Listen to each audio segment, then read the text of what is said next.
Yes. तो देखो हम लोग आयनिक इक्विलिब्रियम के अंदर स्टार्टिंग हम लोगों ने जो बच्चों डिस्कस किया था, है ना, एक तो हम लोगों ने लॉग के जो टर्म थे आपके, ठीक है, लॉग विथ 10, एंड इसके साथ अपन ने एंटी लॉग, ठीक है, एंटी लॉग, ये अपन ने डिस्कस किए थे ना क्लास के अंदर कि कोई भी नंबर्स होगा तो उसका लॉग कैसे अपन करेंगे फाइंड आउट, और एंटी लॉग वगैरह कैसे फाइंड आउट करेंगे, ये कुछ बेसिक टर्म अपन ने डिस्कस किए थे। आज मैं बात करूंगा इसका थोड़ा सा थ्योरी सेक्शन, और इस थ्योरी सेक्शन के अंदर अपन डिस्कस करेंगे बच्चों सबसे पहले कि इलेक्ट्रोलाइट्स क्या होते हैं एंड नॉन इलेक्ट्रोलाइट्स क्या होते हैं, है ना, इन सारी चीजों पे आज थोड़ा सा अपन डिस्कशन करने वाले हैं। तो पहले तो पॉइंट्स पढ़ लेते हैं, फिर आगे चलेंगे। ओके, तो हेडिंग लेते हैं हम लोग। First is non electrolyte, non electrolyte, yes. तो सबसे पहले अपन बात करते हैं बच्चों कि electrolytes and non electrolytes.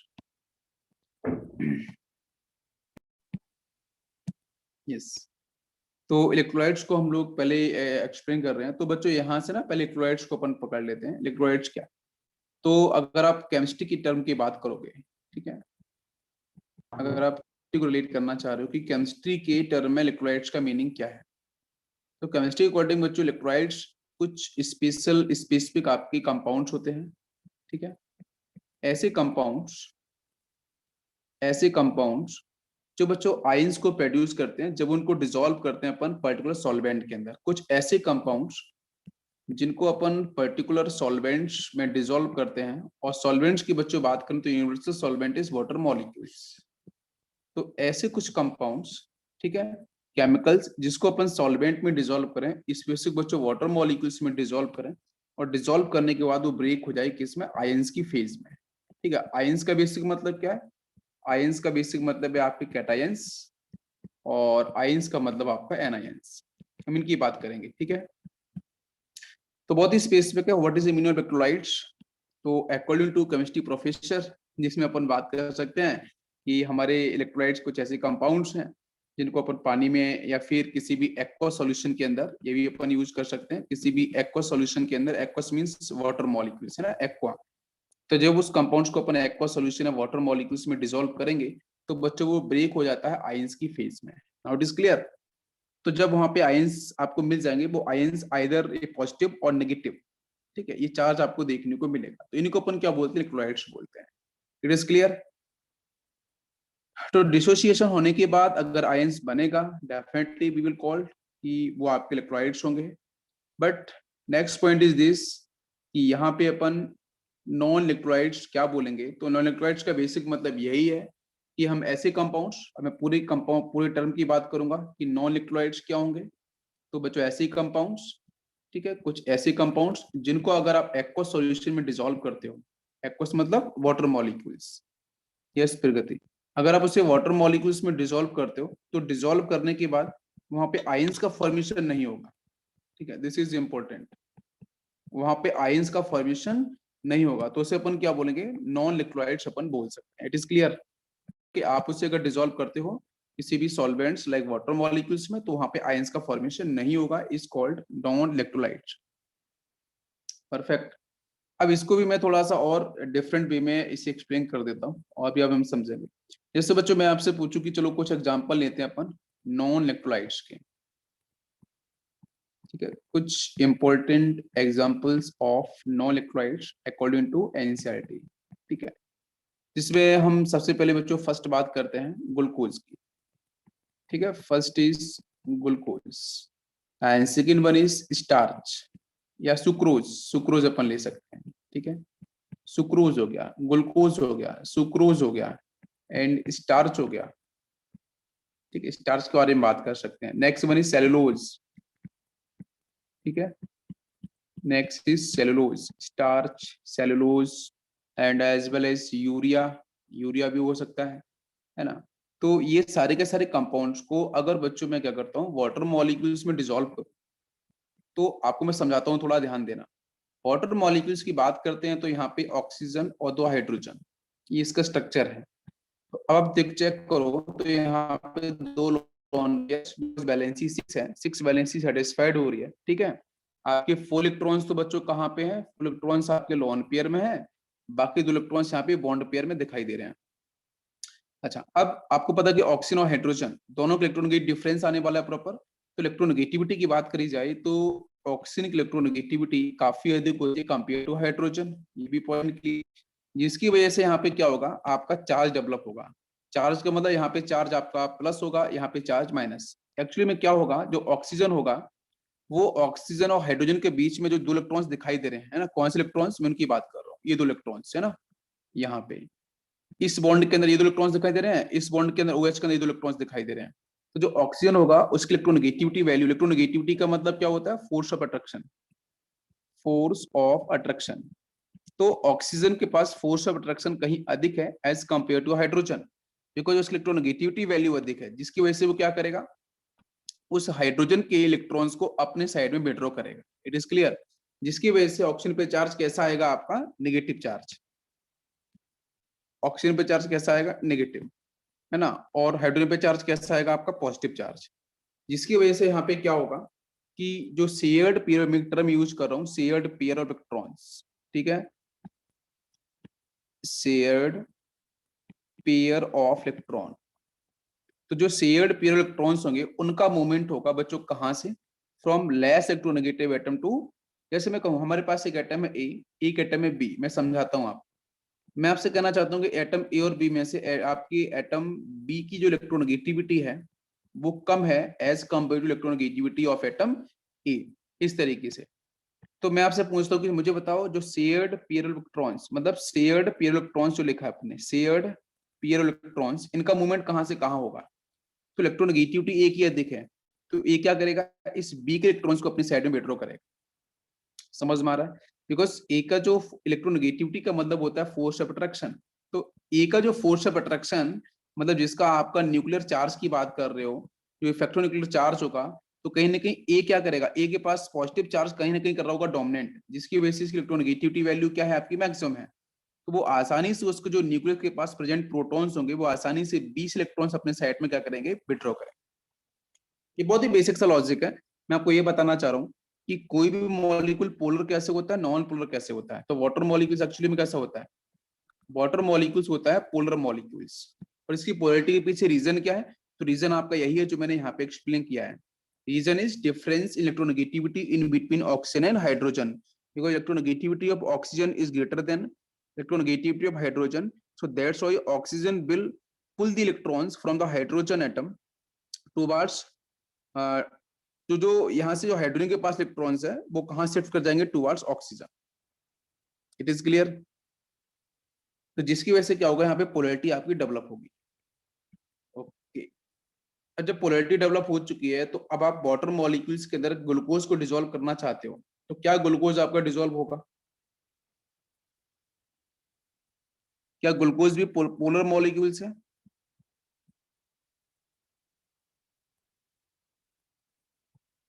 No, glucose polar molecules नहीं है। ग्लूकोज में ऑर्गेनिक कंपाउंड से कनेक्ट आपका कनेक्टिविटी है, कार्बन हाइड्रोजन ऑक्सीजन। तो glucose is not a non, glucose is a non polar molecules.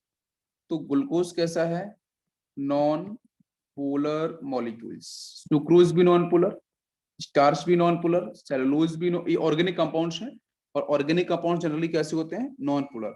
Urea भी कैसा आपका, नॉन पोलर। जिसकी वजह से अपन बोल सकते हैं कि आपके ये जो कंपाउंड्स हैं, या फिर मैं डायरेक्टली आपसे ये भी बोल सकता हूँ कि आप ग्लूकोज को पानी में डिसॉल्व कराना चाहते हो, तो ग्लूकोज पानी में डिसॉल्व होगा तो कभी भी आयंस की फेज में डिसोशिएट नहीं होगा।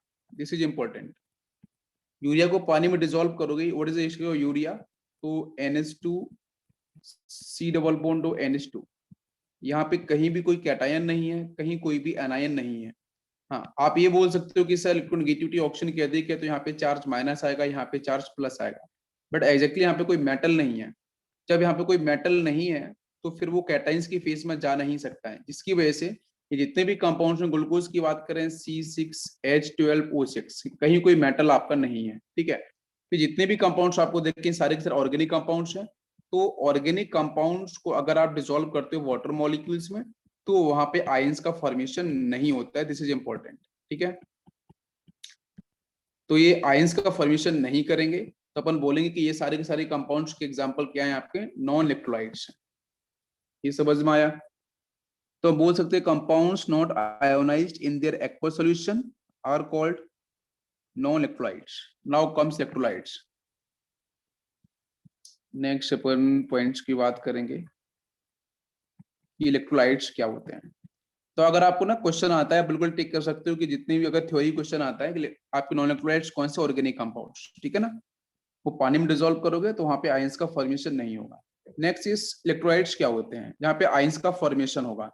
तो the compounds ionised in their aqua solution, जैसे कौन कौन से, जैसे आपके एग्जांपल की बात करें, जो भी एसिड्स होते हैं, या फिर मैं बात करूं बेस एंड सॉल्ट, ठीक है, जितने भी एसिड्स होंगे, बेस होंगे और सॉल्ट होंगे।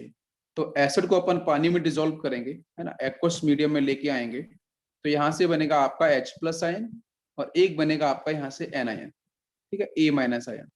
बेस को अगर पानी में डिसॉल्व करेंगे अपन वाटर मॉलिक्यूल्स में, तो यहाँ से आपका बन जाएगा एक तो OH माइनस आयन और दूसरा बन जाएगा आपका B प्लस आयन, ठीक है। इसी तरीके से अपन किसी सॉल्ट को अगर पानी में डिसॉल्व करते हैं वाटर मॉलिक्यूल्स के अंदर, तो यहाँ से बनता है एक तो कैटाइन आपका A प्लस और एक बनता है आपका एनाइन B माइनस, ठीक है। तो अपन सिंपली देख सकते हैं कि किसी भी एसिड को या किसी बेस को या फिर किसी भी सॉल्ट को अपन पानी में डिसॉल्व करेंगे तो वहां पे आयंस का फॉर्मेशन होगा। अगर आयंस का फॉर्मेशन हो चुका है तो बिल्कुल बोलेंगे कि acids and base and salt और कॉल्ड इलेक्ट्रोलाइट्स। ये क्लियर हो गया बेसिक प्रिंसिपल?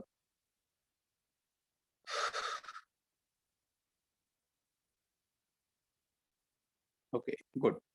देखो नेक्स्ट अपन ने बात करी थी केमिकल इक्विलिब्रियम चैप्टर के अंदर, मैं उसी की थोड़ा सी बात करता हूँ। केमिकल इक्विलिब्रियम में हम लोगों ने बात करी थी कि जब हम किसी भी कंपाउंड को अगर डिसोशिएट करते हैं, जैसे बच्चों कहा है कि हमारे पास कंपाउंड है AXB, ये हमारे पास एक सॉल्ट है, कोई कंपाउंड है, और इस सॉल्ट को हम लोगों ने एक्वस मीडियम, है ना, वाटर मॉलिक्यूल से डिसोशिएट किया है। तो डिसोशिएट करने के बाद, और मैं ये भी कहता हूँ कि ये जो गिवन इलेक्ट्रोलाइट है ये एक्चुअली में कैसा है, बी इलेक्ट्रोलाइट है। अगर आपका बी इलेक्ट्रोलाइट है तो यहाँ पे इक्विलिब्रियम देखने को मिलेगा, ये आपको सभी को पता है, बिल्कुल यहाँ पे इक्विलिब्रियम देखने को मिलेगा।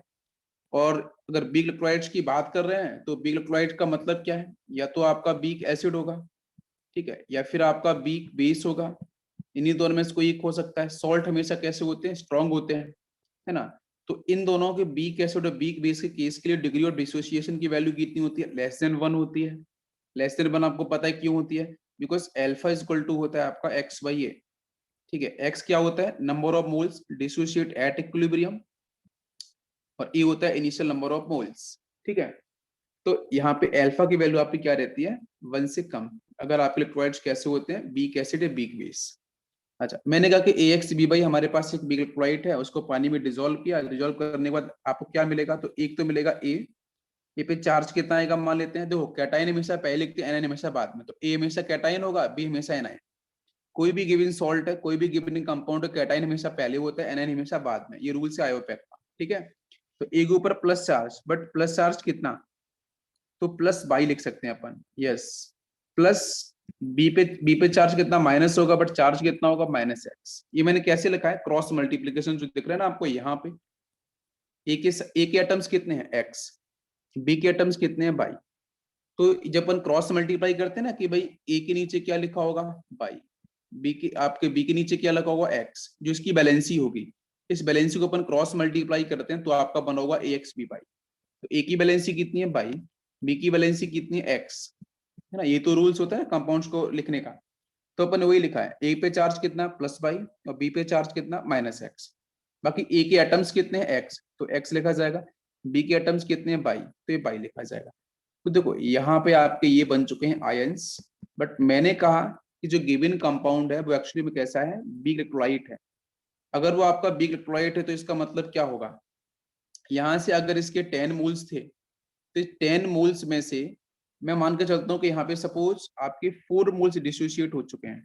कितने मोल्स, 4 मोल्स आपके डिसोशिएट हो चुके हैं। कंप्लीट डिसोसिएशन तो नहीं होगा, ये बात क्लियर है, बिकॉज यहाँ पे इक्विलिब्रियम कर रहा है एग्जिस्ट। तो यहाँ से अभी भी आपके अगर 4 मोल्स इधर गए तो यहाँ पे कितना होगा, 10 - 4 करेंगे तो 6 मोल अभी बचेगा। तो ये 6 मोल क्या होंगे आपके, अनडिसोसिएटेड, या बोल सकते हैं अनआयोनाइज्ड, ठीक है। ये होंगे अनआयोनाइज्ड और यहाँ पे आपको मिल चुके हैं आयंस। तो आयोनाइज्ड और आयंस के बीच में क्या मिलेगा आपको, इक्विलिब्रियम। ठीक है, इक्विलिब्रियम देखने को मिलेगा, इस बात को आपको ध्यान रखना है। तो मान कर चलो कोई भी गिवन एक सॉल्ट है, कोई भी गिवन कंपाउंड है, वहां पे अगर उसका हम जनरल एक्सप्रेशन लिखते हैं डिसोसिएशन के टर्म में, तो कैसे लिखना पड़ेगा वो ध्यान रखना है। मैंने कहा कि AX B/Y था, तो ए के पास ए के एटम्स कितने थे X, B के एटम्स कितने थे Y। फिर मैंने चार्ज के हिसाब से कैसे लगा, देखो इन द प्रोडक्ट साइड है ना, ये थोड़ा आपको ध्यान रखना है। लोअर साइड के अंदर देखो ए पे चार्ज कितना है +Y अपोजिट वाला, और बी पे चार्ज कितना होगा -X होगा। बाकी ए प्लस जो बाई बना है कैटाइन, उसके कितने नंबर होंगे, तो एक्स। B-X जो एनाइन है उसके नंबर्स कितने होंगे, बाई। तो equilibrium always exist in between unionised part and ionised part. इन दोनों के बीच में क्या देखने को मिलेगा, इक्विलिब्रियम। बट जो गिवन कंपाउंड है वो कैसा होना चाहिए, वीक इलेक्ट्रोलाइट होना चाहिए, तो वीक एसिड होना चाहिए, या फिर आपका वीक बेस होना चाहिए। अब बात करते हैं यहाँ से इसका इक्विलिब्रियम कांस्टेंट क्या होगा। तो इक्विलिब्रियम कांस्टेंट का मतलब कि इक्विलिब्रियम कांस्टेंट अपन लिखेंगे बच्चों A + पाई, उसकी पावर आपका x हो जाएगा जो कॉफिशिएंट है, देन आपका B-X उसकी पावर बाई, और डिवाइड बाई नीचे मिलेगा आपका इस साइड में जो बचेगा कॉन्सेंट्रेशन आयोनाइज्ड का, तो AX P/Y। ठीक है, तो ये हो गया आपका इस गिवन सॉल्ट, इस गिवन कंपाउंड का इक्विलिब्रियम कांस्टेंट का एक्सप्रेशन। यहां तक क्लियर हुआ सभी को। तो नेक्स्ट अपन बात करेंगे कि बच्चों यहाँ से अपन ने आपने इलेक्ट्रोलाइट्स के बारे में पढ़ा, भी नॉन इलेक्ट्रोलाइट्स के बारे में पढ़ा, इक्विलिब्रियम कांस्टेंट को डिफाइन कैसे करते हैं। अब अपन बात करेंगे डिफरेंट टाइप के इलेक्ट्रोलाइट्स। तो बच्चों टाइप्स ऑफ इलेक्ट्रोलाइट्स की बात करी जाए, ठीक है, टाइप्स ऑफ इलेक्ट्रोलाइट। इलेक्ट्रोलाइट्स के हमारे टाइप्स कौन कौन से होंगे। इलेक्ट्रोलाइट्स के बच्चों टाइप अपन डिसाइड करते हैं on the base of degree of dissociation. Electrolytes के टाइप को अगर आपको डिसाइड करना है तो उसके लिए बच्चों आता है डिग्री ऑफ डिसोसिएशन, मतलब एल्फा। तो एल्फा को अपन दो पार्ट में कैटेगराइज करते हैं कि अगर एल्फा की वैल्यू बच्चों <1 होगी या फिर एल्फा = 1 होगा। तो मैंने अब कहा था कि एल्फा की वैल्यू अगर बच्चों <1 है, इसका मतलब क्या कि जो गिवन इलेक्ट्रोलाइट है वो गिवन इलेक्ट्रोलाइट कैसा होगा, वीक होगा। Definitely given electrolyte is weak electrolyte, और वीक इलेक्ट्रोलाइट का मतलब या तो वो आपका वीक एसिड होगा या फिर आपको वीक बेस होगा। बट एल्फा की वैल्यू 1 आने का मतलब होगा कि या तो वो स्ट्रॉन्ग एसिड होगा या फिर आपका स्ट्रॉन्ग बेस होगा या फिर बच्चों किसी भी टाइप का सॉल्ट होगा। ठीक है, ये बिल्कुल फिक्स है। मैं ऐसा क्यों कह रहा हूँ, एल्फा की वैल्यू 1 आने का मतलब क्या है उसको मैं एक्सप्लेन करता हूँ। 1 आने का मतलब है कि एल्फा = होता है x/a। मैंने आपको कितने मोल्स दिए थे, सपोज मान लो मैंने आपको 10 मोल्स दिए थे, और 10 मोल्स ही अगर टोटल डिसोशिएट हो चुके हैं, x क्या होता है, x होता है number of moles dissociate at equilibrium ना। तो 10 मोल्स आपको दिए थे ये आपको 10 मोल्स दिए थे, और 10 मोल्स डिसोशिएट हो गए रिएक्शन में, तो 10/10 आंसर कितना हो जाएगा 1। इसलिए एल्फा की वैल्यू 1 किसके लिए आती है, 1 आती है स्ट्रॉन्ग एसिड के केस में, स्ट्रॉन्ग बेस के केस में, और किसी भी सॉल्ट के केस में, बिकॉज उनका डिसोसिएशन हमेशा क्या होता है, कंप्लीट हो जाता है। अगर मैं कोई भी स्ट्रॉन्ग एसिड के 10 मोल्स देता हूँ, कोई भी स्ट्रॉन्ग बेस के 10 मोल्स देता हूँ, किसी भी सॉल्ट के 10 मोल्स देता हूँ, तो जैसे रिएक्शन स्टार्ट होगी तो 10 मोल्स जो रिएक्टेंट होगा वो पूरी तरीके से कन्वर्ट किस में हो जाएगा, 10 मोल्स प्रोडक्ट साइड के अंदर। इसलिए 10 मोल्स दिया था, 10 मोल्स ही बन गया, तो आंसर कितना होगा, अल्फा 1 हो जाएगा। बट ऐसा बीक एसिड और बीक बेस के केस में नहीं होता है। बीक एसिड बीक बेस में अगर मान कर चलो मैंने 10 मोल्स आपको दिए, तो 10 मोल्स पूरे तरीके से डिसोशिएट नहीं होते हैं, ठीक है ना। उसमें से कुछ एक अमाउंट आपको देखने को मिलेगा in the reactant side, it is called unionised section. तो आयोनाइज एंड अनआयोनाइज्ड सेक्शन के साथ क्या होगा, इक्विलिब्रियम करेगा एग्जिस्ट। इक्विलिब्रियम कहाँ मिलेगा, बीक बेस। और यहाँ पे इक्विलिब्रियम आपको देखने को नहीं मिलेगा, बिकॉज अल्फा की वैल्यू यहाँ पे कितनी है, 1। तो टाइप्स ऑफ इलेक्ट्रोलाइट्स जो उनका क्लासिफिकेशन है वो on the basis of degree of dissociation and degree of ionization. अगर अल्फा की वैल्यू 1 होगी it is called strong electrolyte, यहाँ पे ऑलमोस्ट कंप्लीटली आयोनाइजेशन हो जाएगा। और जहाँ पे अल्फा की वैल्यू आपकी 1 से कम होगी तो अपन डायरेक्टली बोलेंगे कि वो कैसा होगा, आपका वीक इलेक्ट्रोलाइट होगा। क्लियर, वहां पे पार्शली आयोनाइजेशन देखने को मिलेगा। यस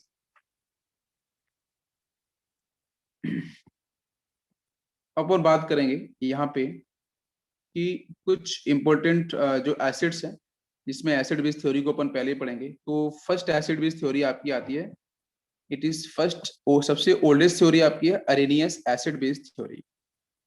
तो अरेनियस एसिड बेस थ्योरी के हिसाब से एसिड्स क्या होते हैं, एसिड्स ऐसे कंपाउंड्स होते हैं, सब्सटेंस होते हैं जिनको हम वाटर मॉलिक्यूल्स में डिसॉल्व करेंगे, वाटर मॉलिक्यूल्स बच्चों यहाँ पे क्या होगा, सॉल्वेंट।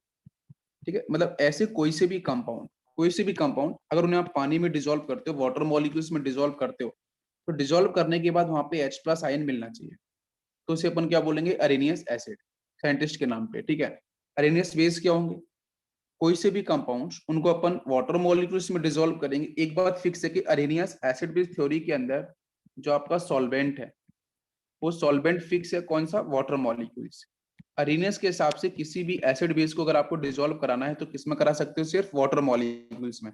इसके अलावा आप बेंजीन या फिर आप मेथनॉल, एथनॉल, कार्बन टेट्राक्लोराइड या फिर और भी different types, toluene, different type के सॉल्वेंट्स में डिसॉल्व नहीं करा सकते हो। अरेनियस के हिसाब से किसी भी कंपाउंड को अगर आप सिर्फ पानी में डिसॉल्व कराते हो, इनका एक्सेप्शन बनेगा, सिर्फ वाटर लिमिटेशन होगी ना, अगर आप सिर्फ पानी में डिसॉल्व करोगे तो ही H+ आयन मिलेगा, तो उसको अपन एसिड बोलेंगे। बाकी किसी अदर सॉल्वेंट में डिसॉल्व करोगे, अगर H+ आयन वहां नहीं मिल रहा है, तो क्या उसे अपन एसिड नहीं बोल सकते हैं, बोल सकते हैं, वो बात की थ्योरी आएगी। ठीक है, तो अभी सिर्फ क्या है, अरेनियस एसिड बेस के हिसाब से कि किसी भी कंपाउंड को पानी में डिसॉल्व करोगे, अगर वहां से आपको सिर्फ H+ आयन मिल रहा है, it is called Arrhenius acid. पानी में डिसॉल्व करने पे किसी भी कंपाउंड को अगर OH- आयन मिलेगा, it is called Arrhenius base. जैसे यहाँ पे लिखा है HX एक्वस, ये कोई एसिड है जहां से आपको मिल रहा है H+ आयन एक्वस और X- ion aqueous, it is called Arrhenius acid. जैसे नीचे एग्जांपल है, देखो HCl को पानी में डिसॉल्व किया तो आपको H+ आयन मिला, perfect, is Arrhenius acid. H2SO4 को पानी में डिसॉल्व किया तो 2H+ आयन मिल रहे हैं, SO4- मिल रहा है, it is also Arrhenius acid. इसको अपन ऐसे भी लिख सकते थे कि सर सिर्फ एक H+ आयन रिलीज हुआ है और बाकी मिला है आपको बाइसल्फेट, HSO4-1, या फिर बोल सकते हैं हाइड्रोजन सल्फेट, तो it is also Arrhenius acid. ठीक है ना, ऐसे भी अपन इसे लिख सकते हैं। नेक्स्ट अपन बात करें, जैसे बेस में MaOH, ठीक है, तो यहाँ से OH- आयन मिला, देखो it is called Arrhenius base. कोई से भी जैसे NaOH है, उसको पानी डिसॉल्व किया, OH- आयन, कैल्शियम हाइड्रोक्साइड से पानी डिसॉल्व किया तो आपको 2OH- आयन। तो ये बिल्कुल परफेक्ट है कि किसी भी कंपाउंड को पानी में डिसॉल्व करेंगे, अगर वहां से H+ आयन मिलेगा, definitely it is called Arrhenius acid. अगर OH- आयन मिलेगा सिर्फ पानी में डिसॉल्व करने पे, it is called Arrhenius base. बिल्कुल बात समझ में आ गई, yes. But now question is this कि एक इंपॉर्टेंट यहाँ पे हम एसिड लेने वाले हैं, बोरिक एसिड, उसकी बात करी जाए। ठीक है, तो एक मैं एग्जांपल और हूँ, जैसे बच्चों लिखा अपने हाइड्रोजन साइनाइड, हमने इसे पानी में डिसॉल्व कराया, तो बताओ आयंस क्या मिलेगा। तो बिल्कुल आपको क्लियर है कि सर हाइड्रोजन साइनाइड जो है वहां से आपको H+ आयन मिल जाएगा, बाकी आपको Cn- आयन, ये एक्वस, ये एक्वस। तो परफेक्ट यहाँ से आपको H+ आयन मिल चुका है, इसका मतलब है कि this is called Arrhenius acid. बिल्कुल सही है। बट अगर मैं यहाँ से कहूँ आपसे बोरिक एसिड, मतलब H3BO3 अपन बोल सकते हैं बोरिक एसिड, अगर मैं इस बोरिक एसिड को पानी में डिसॉल्व करता हूँ तो उस केस में आंसर क्या बनेगा। तो आप बोलोगे सर कि 3H+ आयन रिलीज हो जाएंगे, बट ऐसा आंसर नहीं होगा। आप बोल सकते हो कि सर 3H+ आयन रिलीज हो गए हैं और बाकी बन रहा है यहाँ से BOH3 और यहाँ पे चार्जेस -3। ठीक है, ऐसा नहीं होगा, ये गलत आंसर होगा। देखो बोरिक एसिड को पानी में डिसॉल्व करेंगे तो देखो रिएक्शन कैसी होती है, मैं इसका इंपॉर्टेंट सेक्शन है ना, उसकी मैं एक्सप्लेन कर देता हूँ कैसा है। बोरिक एसिड का जो स्ट्रक्चर है पहले उसको मैं ड्रॉ करता हूँ। तो यहाँ से बोरोन 3 आपके OH सेक्शन होंगे, यस, 1 2 एंड 3। बाकी यहाँ से आपको मिलेगा एक vacant p orbitals, because boron का इलेक्ट्रॉनिक कन्फिग्रेशन क्या होता है, valence shell configuration. Boron belong from second period, तो यहाँ से आ जाएगा आपका 2s2 और 2p1। 2s2 की बात करेंगे तो यहाँ पे 2 इलेक्ट्रॉन्स, और 2p1 की बात करेंगे तो आपके यहाँ पे 1 इलेक्ट्रॉन्स। तो फिर क्या होगा, यहाँ पे एक्साइटेशन होगा जहां से 2s इलेक्ट्रॉन कर जाएगा, इसकी वजह से 2s के पास 1 इलेक्ट्रॉन, और की बात करेंगे तो यहाँ पे बचेंगे आपके 2 इलेक्ट्रॉन्स। अभी यहाँ पे क्या होगा कि एक ऑर्बिटल है लास्ट वाला, ये अभी वेकेंट होगा, और जो ऑर्बिटल लास्ट का वेकेंट होगा तो वही बच्चों क्या करेगा, वही मैंने यहाँ पे ड्रॉ किया है, वेकेंट ऑर्बिटल आपका ये हो गया है। तो वेकेंट ऑर्बिटल क्या करेगा, यहाँ से 2 इलेक्ट्रॉन्स को विड्रॉ करेगा। क्यों विड्रॉ करेगा, बिकॉज इसका ऑक्टेट इनकम्प्लीट है। आप जरा चेक करो, 1 2 3 4 5 एंड 6, टोटल बोरोन पे इलेक्ट्रॉन्स कितने हैं, अभी 6 इलेक्ट्रॉन्स हैं, इसे 2 और चाहिए ना। तो 2 इलेक्ट्रॉन्स लेने के बाद ये कन्वर्ट किस में हो जाएगा, 8 electrons, octet bill complete, stability define हो जाएगी। अब इसके सामने कौन है, वाटर मॉलिक्यूल्स, जिसके पास प्रेजेंट है आपके 2 लोन पेयर्स, और वाटर मॉलिक्यूल्स का ऑक्टेट भी कंप्लीट है, जिसकी वजह से क्या होगा, वाटर मॉलिक्यूल्स इलेक्ट्रॉन रिच है स्टेबल मॉलिक्यूल्स है, और इसके सामने कौन है, अनस्टेबल, जिसका ऑक्टेट कंप्लीट नहीं है ना, ये अनस्टेबल है। तो यहाँ से लोन पेयर 2 इलेक्ट्रॉन्स एक साथ यहाँ से यहाँ शिफ्ट हो जाएंगे, बिकॉज इलेक्ट्रॉन्स की रिक्वायरमेंट थी, तभी 8 में कन्वर्ट होगा। तो जिसकी वजह से अभी जो बनेगा स्ट्रक्चर बोरोन होगा, इसके पास 3 OH तो वो पहले ही थे, 1 2 3, और एक वाटर मॉलिक्यूल आके आके यहाँ पे अटैक करेगा। तो वाटर मॉलिक्यूल से लोन पेयर ने बच्चे इलेक्ट्रॉन्स यहाँ शिफ्ट किए, तो इस पे चार्ज क्या होगा, माइनस। भाई जैसे इलेक्ट्रॉन्स दिए उस पे माइनस, इस पे चार्ज प्लस। ऑक्सीजन में प्लस होगा, इलेक्ट्रोनेगेटिव एटम पे पॉजिटिव चार्ज हमेशा अनस्टेबल होता है, तो उस केस में कोई से भी हाइड्रोजन अपने इलेक्ट्रॉन्स को शिफ्ट कर देगा। जैसे यहाँ शिफ्ट करेगा तो ये निकल जाएगा H+ की फेज में।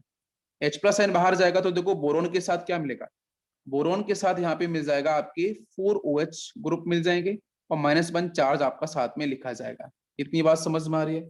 तो BOH4 -1 चार्ज।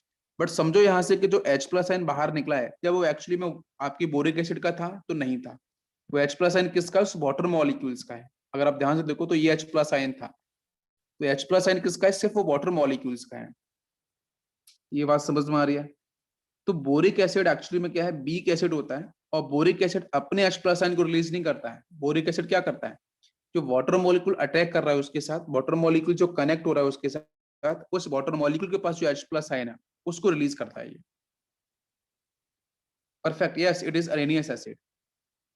बट इसकी थ्योरी जो है, कॉन्सेप्ट है, वो थोड़ा सा डिफरेंट है ना, इसको आपको ध्यान रखना है।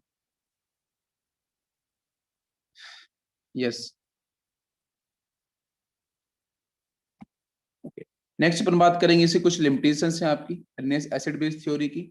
तो first is it is applicable only to aqua solution.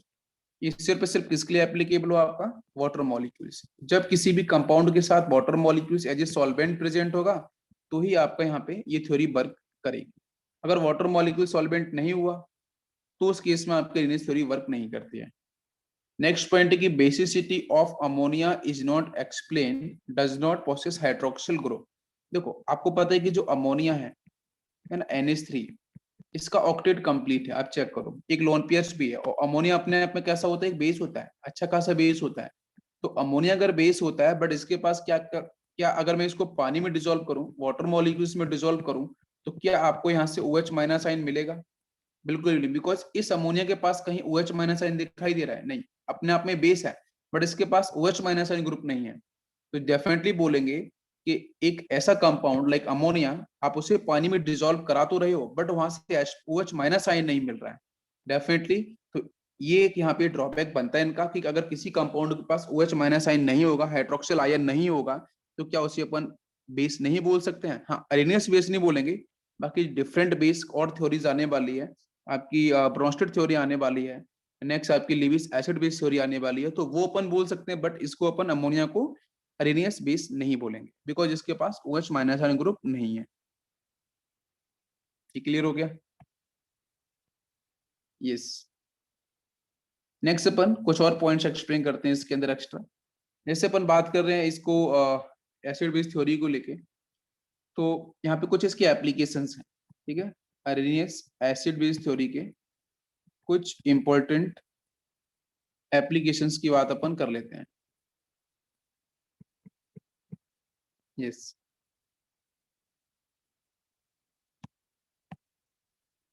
तो एप्लीकेशंस के अंदर फर्स्ट पॉइंट अपन देखते हैं। देखो, अगर मैं किसी भी नॉन मेटल ऑक्साइड, किसी भी नॉन मेटेलिक ऑक्साइड को, नॉन मेटल ऑक्साइड का मतलब है कि आपके जो पी ब्लॉक है ना, पी ब्लॉक के अंदर ही आपको मिलते हैं नॉन मेटल्स। तो नॉन मेटल ऑक्साइड को अगर आप एक्वस सॉल्यूशन में डिसॉल्व करते हो, आप वाटर मॉलिक्यूल्स में डिसॉल्व करते हो, तो डिसॉल्व करोगे तो वहां से आपको उस नॉन मेटल ऑक्साइड का जो एसिडिक नेचर है वो आपको यहाँ से पता चलेगा। ठीक है, क्यों? क्योंकि यहाँ से एसिड का फॉर्मेशन होगा। तो जब आप कभी भी किसी भी non metal oxide P block के ऑक्साइड्स को पानी में डिसॉल्व करोगे, तो डेफिनेटली वहां से क्या बनते हैं, एसिड्स बनते हैं। जैसे मैं कुछ एग्जांपल दूं आपको, जैसे मैंने कहा कि मैंने carbon dioxide, carbon belong from P block, yes it is a non metal oxide. आपने इसको पानी में डिसॉल्व कराया, देखते हैं आंसर क्या बनेगा, बिल्कुल इजी है। तो देखो, 2 हाइड्रोजन है, यस H2, एक कार्बन दिख रहा है, कार्बन 2 और 1, 3 ऑक्सीजन है, तो H2CO3, it is called carbonic acid. ठीक है, तो देखो आपने non metal oxide it is CO2 carbon dioxide, उसको पानी में डिसॉल्व किया तो क्या बना आपका कार्बोनिक एसिड। बिल्कुल आसान सा है, ठीक है। नेक्स्ट अपन बात करें कि जैसे हम लोगों ने डिसॉल्व किया बच्चों SO2 को, sulphur dioxide, it is also non metallic oxide, इसको पानी में डिसॉल्व किया तो क्या आंसर बनेगा, 2 hydrogen 1 sulphur 3 oxygen, it is called sulphurous acid, ठीक है। This is the sulphurous acid. इसी तरीके से मैं कुछ और भी एग्जांपल लूं, जैसे मैंने डिसॉल्व किया है सल्फर ट्राइऑक्साइड को वाटर मॉलिक्यूल्स में, sulphur trioxide dissolve in water molecules, तो यहाँ से 2 हाइड्रोजन 1 सल्फर 4 ऑक्सीजन, है ना, सल्फ्यूरिक एसिड का फॉर्मेशन। तो आप किसी भी नॉन मेटलिक ऑक्साइड को पानी में डिसॉल्व कराते हो तो डेफिनेटली वहां से क्या होगा, एसिड का फॉर्मेशन होगा। तो ये जो कॉन्सेप्ट है वो बिल्कुल एक्सप्लेन कर रहा है acidic nature of non metallic oxides in aqueous medium.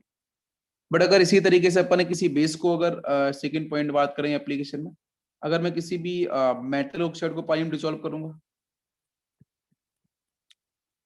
किसी भी मेटेलिक ऑक्साइड को अगर मैं वाटर मॉलिक्यूल्स में डिसॉल्व करता हूँ, है ना, मेटेलिक ऑक्साइड को वाटर मॉलिक्यूल्स में डिसॉल्व करूंगा तो उस केस में आपको मिलेगा यहाँ से बेसिक नेचर, ठीक है। इस बेसिक नेचर का मतलब ये है कि यहाँ से आपका बेस का फॉर्मेशन होगा, ठीक है। एक बेस का फॉर्मेशन, एल्कलीज का फॉर्मेशन हो सकता है, बेस का फॉर्मेशन होगा। जैसे मैंने आपसे कहा कि हमारे पास एक ऑक्साइड है Na2O, है ना, सोडियम का ऑक्साइड है, मेटल का ऑक्साइड है, इसको हम पानी में डिसॉल्व कराते हैं वाटर मॉलिक्यूल्स में तो यहाँ से बनता है 2 मोल ऑफ NaOH, ठीक है, सोडियम हाइड्रोक्साइड का फॉर्मेशन। मैं सेकंड रिएक्शन की बात करूं, कैल्शियम ऑक्साइड को पानी में डिसॉल्व कराया तो उस केस में आंसर मिलेगा आपको कैल्शियम हाइड्रोक्साइड CaOH ट्वाइस। तो ये बिल्कुल सिंपल है कि आप किसी भी मेटल ऑक्साइड को अगर आप पानी में डिसॉल्व करोगे तो डेफिनेटली वहां से क्या होगा, बेस का फॉर्मेशन होगा। तो ये क्या एक्सप्लेन कर रहा है, तो it will explain basic nature of metal oxide अगर आप उन्हें डिसॉल्व करते हो वाटर मॉलिक्यूल्स के साथ। बट अकॉर्डिंग टू अरेनियस के हिसाब से वाटर मॉलिक्यूल्स अपने आप में कैसा है, तो वाटर मॉलिक्यूल, तो अरेनियस ने कहा था कि H प्लस आयन देगा तो एसिड होगा, OH माइनस आयन देगा तो बेस होगा, but water molecules H plus ion भी देता है और OH माइनस आयन भी देता है। तो अरेनियस के हिसाब से वाटर मॉलिक्यूल्स क्या है, जो H प्लस आयन भी दे रहा है, OH माइनस आयन भी दे रहा है, तो it is called neutral compound. क्या बोलेंगे इसे अपन, न्यूट्रल कंपाउंड। तो ऐसे कंपाउंड्स जो H प्लस आयन भी रिलीज करें, OH माइनस आयन भी रिलीज करें, उसे अपन क्या बोलेंगे, neutral molecules according to Arrhenius. Clear हो गया Arrhenius acid base theory, perfect. अब चलते अपन सेकंड थ्योरी की बात कर लेते हैं। सेकंड थ्योरी आपकी आती है ब्रोंस्टेड लोरी कॉन्सेप्ट, ठीक है। तो Bronsted Lowry concept as it is Arrhenius acid base theory ही है, ठीक है, बट इसके अंदर थोड़े से कुछ पॉइंट्स आपके कैसे हैं, आपके डिफरेंट हैं। जहां पे अरेनियस ने एसिड को H प्लस आयन बोला था, ठीक है, अरेनियस ने इसे एसिड को H प्लस आयन बोला था, और ब्रोंस्टेड उससे बोलेंगे proton, not H plus ion actually, ठीक है।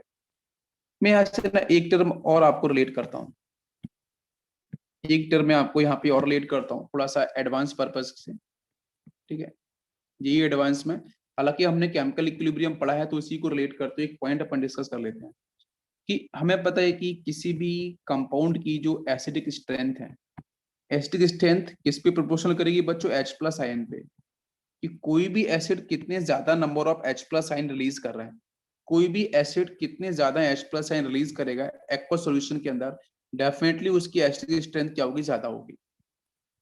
मैंने कहा कि हमारे पास एसिड है एक H, हमारे पास एसिड है HB। मैंने कहा कि दोनों को अपन ने वाटर मॉलिक्यूल्स में डिसॉल्व किया एक्वस मीडियम में, यहाँ से H प्लस आयन मिला प्लस B माइनस आयन, यहाँ से मिला H प्लस आयन, और A आपका sorry this is A minus ion, यहाँ से मिला B माइनस आयन। मैंने कहा कि दोनों जगह के H प्लस आयन चेक किए गए तो यहाँ पे H प्लस आयन का जो नंबर है फर्स्ट केस में वो मैक्सिमम आ रहा है, यहाँ पे ग्रेटर आ रहा है, मैक्सिमम आ रहा है कंपेयर टू B, है ना, इस HB एसिड के। तो डेफिनेटली H अपन क्या बोल देंगे अभी कि ये स्ट्रॉन्ग एसिड होगा, तो वही अपन बोल रहे हैं कि acidic strength directly proportional to H plus ion. तो हम लोगों ने पढ़ा था कि जो स्ट्रेंथ है उसको अपन S1 बोल सकते हैं, तो S1 divide by S2 equal to, यहाँ लिख सकते हैं H प्लस आयन, वो फर्स्ट एसिड का H plus ion divide by H plus ion of second acid is equal to, अगर आपका एसिड होता है weak, if acid is weak then यहाँ पे H प्लस आइन की जो वैल्यू आती है it is under root K1 into C divide by नीचे आपको मिलेगा K2 इंटू C2। ये हम लोगों ने पढ़ा था ओसवाल्ड डाइल्यूशन लॉ।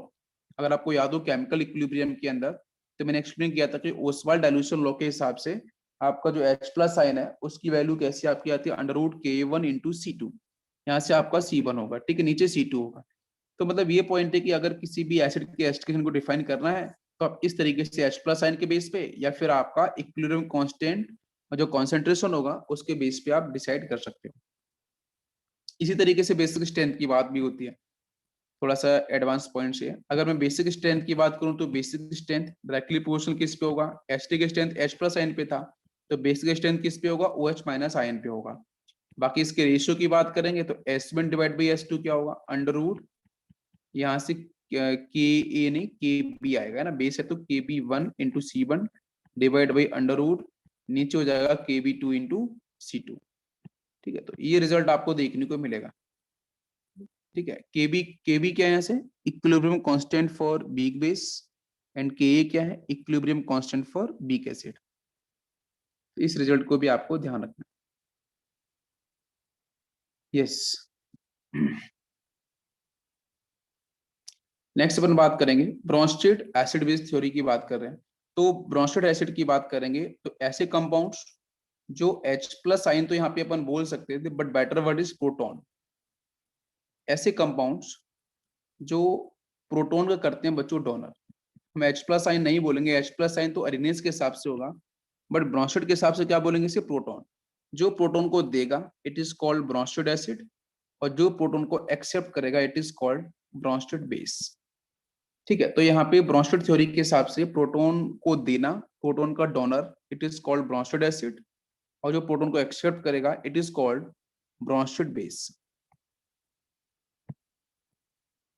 ओके, जैसे अपन एग्जांपल से समझ सकते हैं बेटर, आप एग्जांपल देखो एक बार। जैसे हमने लिखा है बच्चों यहाँ पे HCl plus ammonia that formation of ammonium ion plus Cl minus है। एक्चुअली क्या हुआ होगा, अमोनिया से बना है अमोनियम आयन और HCl से बना है Cl माइनस है। तो मुझे बताओ प्रोटॉन किसने रिलीज किया, तो HCl के पास प्रेजेंट था आपका H प्लस आयन प्रोटॉन और Cl माइनस आयन। तो प्रोटॉन दिया किसने, HCl ने, और किसको दिया, अमोनिया को। तो अमोनिया की बात करी जाए तो इसके पास होगा इस तरीके से 3 hydrogen 1 is a lone pair, octet complete होगा, इसके पास 8 इलेक्ट्रॉन्स होंगे। तो H प्लस आयन की तरफ ये लोन पेयर शिफ्ट कर जाएगा, जिसकी वजह से जो अमोनिया आपको दिखाई दे रहा है now ammonia it will convert into ammonium ion. क्यों, क्योंकि अमोनिया ने अपने लोन पेयर्स और इलेक्ट्रॉन्स थे उसमें से सिंगल इलेक्ट्रॉन्स को शिफ्ट किया टूवर्ड्स हाइड्रोजन, और वो H प्लस आयन किसका था, आपका HCl का था।